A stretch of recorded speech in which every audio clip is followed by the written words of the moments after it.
సువార్త అని అంటే యేసుక్రీస్తు తెలియని వాళ్లకు చెబితే మాత్రమే సువార్త అని అనుకునేటటువంటి సంకుచిత పరిజ్ఞానం ఉన్న వాళ్ళు ఏమనుకుంటారు అని అంటే, సువార్త అన్నది కేవలం ఇట్స్ స్టోరీ ఆఫ్ జీసస్. యేసుక్రీస్తుని గురించిన, యేసుక్రీస్తు పుట్టుక, ఆయన జీవనము, ఆయన మరణము, ఆయన పునరుత్థానము, ఆయన తిరిగి రాబోతున్నాడు అని చెప్పేది సువార్త అని అనుకుంటారు.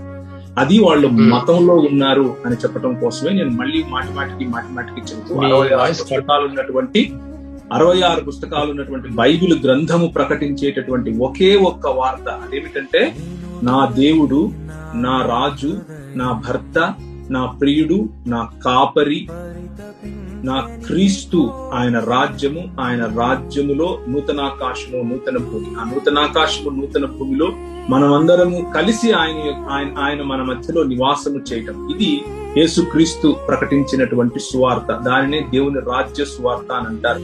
అది కేవలము